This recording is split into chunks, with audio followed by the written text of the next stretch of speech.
I'm here today with Minister Candace Simpson, graduate of Union Theological Seminary and creator of Fish Sandwich Heaven.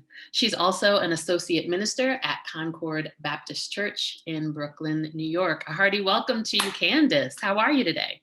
Greetings and salutations. It's good to see you. Thank you. It's always a pleasure to see you as well. Today, we are going to be talking about resistance from a theological standpoint. As we know, resistance is probably one of the chief features of the Black community, particularly the Black community as we present ourselves in the public arena, as well as in our private spaces. Can you talk to me a little bit about how you perceive resistance, particularly from a Christian standpoint? Resistance is about building the world that's supposed to be together. One of my favorite blogs and like resources is called Hood Communist, and it is a collective of Black people who communists, socialist folk who are writing about like the way the world should be.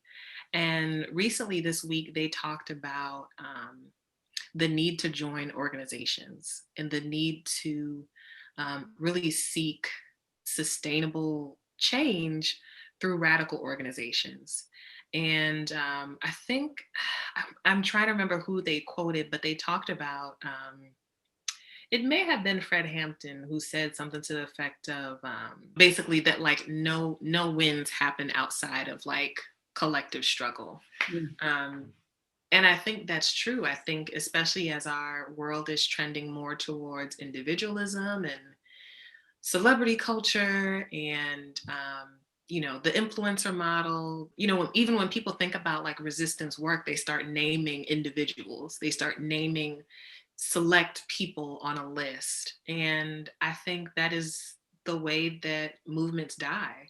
And so I'm thankful and grateful to be part of a community and to be part of, collectives of folk, particularly to belong to a church. Because I think when we talk about how to actually really build the world that we deserve as Black people, it's not going to be one person who does that.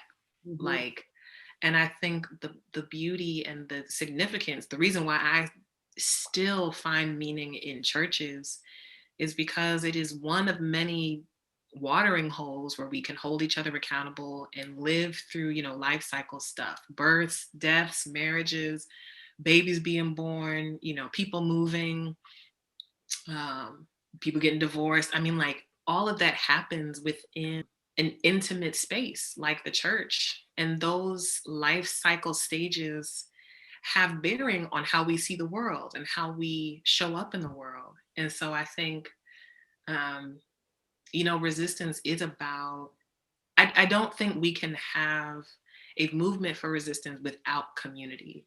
And for some people, the community of belonging and of accountability is the church. For others, it's organizing collectives, it's writing collectives, it's, the group that you get together with every first Saturday to like go roller skating, whatever that may be. But like we build these spaces where we can be human together. And especially for us as Black people, that is just not promised to us. So I do think that being able to have like a vulnerable community where you can ask questions and really sit with your own mortality is super important. Like it's one of the reasons why one of my favorite rituals in the church is baby dedication, because you hear the community, you see the community literally having like this Afrofuturist vision of what this child can encounter. In our church, like the pastor will usually in the prayer talk about a future in which the baby won't know racism and won't know war and won't know economic challenge. And I think to watch people hold that vision and to move towards that vision is how we reiterate what we deserve over and over and over again. Absolutely. So I want to touch on a couple of things. So you talk about community, you talk about accountability, and you talk about belonging, right? And how we journey together through various life cycles. It's interesting because I'm wondering how you understand community and accountability, uh, cultivating, if you will, the impulse for resistance. Mhm. Like, what is it about this journeying together that produces the inclination to resist? And what are we resisting to? Mhm. I think we're resisting anything that would diminish our humanity. Anything. So these are all the isms and all the phobias, all at the same time.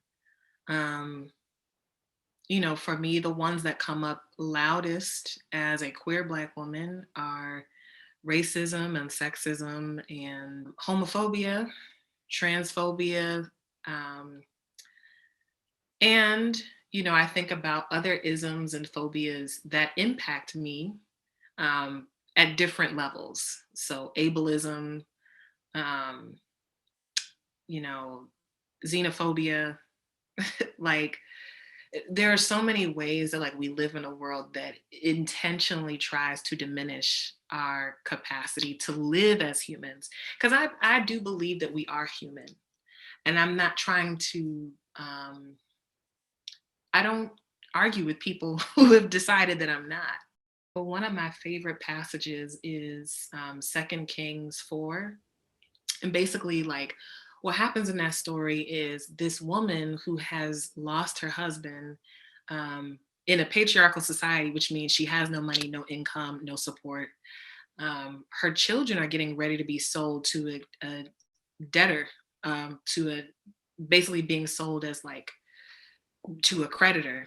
Mhm. Um, and she's freaking out, of course, because she's like, well, what am I going to do with my children and how do I keep them? And she's concerned. And so the prophet, divinely inspired, divinely connected, um, acting on behalf of God and with God, and as God's like hands and feet in the world, as you would. The prophet Elisha says to her, "Okay, we'll go next door and get the oil. Get containers from your neighbors." So she's going next door, and she's like, knock knock, and like collecting all these containers. And then the instruction is to take the oil that already exists in her house and then to pour from what she already has into the collected containers. And so she's like pouring and pouring and pouring. And like, it's like it's a just defies physics because there's no way that the small container that she has is able to overflow all these containers over and over again. Mhm. And so the prophet instructs her, use this oil to sell off all of your debt and then live on the rest. And I was speaking about this text with someone else because I told you it's like one of my favorite texts. And what I had never picked up on is that the neighbors were so willing to share their containers.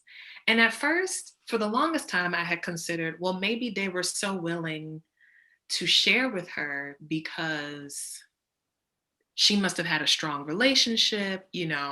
They trusted her, they thought she was trustworthy, they really they felt for her, they were moved to action. They wanted to do something right by her. But then a friend of mine was like, well, if this is probably not the first time this has happened in this community. Mm. And so as a method of resistance and as a method of response, people have extra containers to do this Mm. because this is how people save each other Mm. day after day. Because if the creditors are coming for me, they're also likely coming for somebody else. So I had never considered, that as a possibility, and it reminds me that there are so many projects for like mutual aid and like mutual support. And we really have to lean into those mechanisms as resistance, not as like charity, not as, oh, it's the holidays, want to do something to feel good. No, but like as survival, as self-sustaining community, as us pouring back into each other, because we know the government is not coming to save us. It has never come to save us.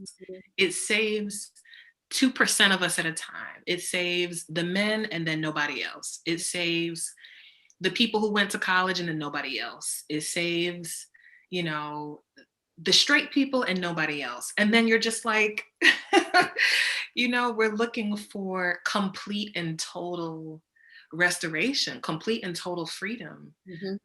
So when I think of resistance and community, I'm reminded that like this is something that we're gonna have to get used to doing for us. So, what I hear you saying, and it is just absolutely so poignant, is this notion that an ethic of community is resistance. And it essentially reminds me of koinonia, right? Or the first century church, and this notion that they had all things in common. And because they had all things in common, there was, as they teach us always when we're giving our tithes, there was food in the storehouse of God, right? And this is interesting because when we bring it back to this being about a Christian posture, this is exactly the posture that the first century church took, right? And not only did they take it, but it was such an ethic of the church that when people deviated from it, I'm immediately thinking of Ananias and Sapphira, right? When those who hoarded their resources were made known, the spirit was not only troubled, but the spirit took action. Sure enough. Is there a particular action that churches can take, or is there a particular way that churches can embrace an ethic of community, as resistance during these times? You know, um, I think we have to keep being the church. Mm, And I think we have to keep being the church, and I think we have to start being the church. And that means that a lot of things that we used to do and a lot of ways that we used to move, we really have to interrogate. Not only is it sustainable in this season, but also is this what we should have been doing in the first place anyway? mm, Um, and so I know at Concord, one of the things I'm really excited about is so we have a basically our own kind of form of a mutual aid fund that we distribute every year. And we give out these grants to usually small, like community based organizations to help, inspire their continued work in the neighborhood. mm, And so this year, instead of giving to um, those organizations, we gave to RIP Medical Debt. And mm. in doing so, the money that we gave to them was multiplied. Ooh, this is the second, it's hitting me. Yeah. Wow. You're watching a live download happen right now. Oh, God is so good. The 35,000 that we invested with RIP Medical Debt went on to clear over $1 million. Like, I need to find out the exact number and then I'll send it to you. Mhm. But it cleared a good number of medical debt for people not only in Brooklyn but also in Newark, New Jersey. And so, like, people have like all kinds of debt over their head, and they got letters in the mail that said your debt has been forgiven, Oh, or we've paid that. mhm, And um, it's something that I think, if I can be honest, we haven't really talked much about, mhm, because I think we also acknowledge, I think it's hard to talk about the good things that churches do, mostly because, if I'm honest, I think sometimes we're afraid to, or we don't know how to celebrate the work that God is doing. Um, it's hard to do that.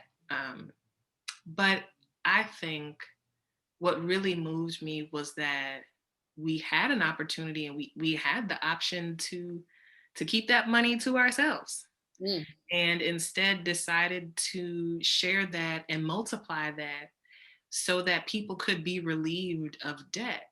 I mean, it's just, that's my dad whispering in the background. um, you know, so it matters to me that we make some tough decisions about money. For me, what I'm hearing is the internal resistance as well as the public resistance, right? Because the public resistance is that now these folks have been liberated to do other things with that money, maybe pay a light bill, maybe pay rent, you whatever you want to call it. But the internal resistance is that impulse to hoard, right? Because you could have done whatever you wanted, as you said, with that money. That impulse to hoard to make sure that me and mine are okay, which is so American, right? This individualism is conquered by a love for the community. And so, this love for the community not only liberates those whom you reach, but it also liberates us from the sin of selfishness and hoarding our resources. Yeah. And I think,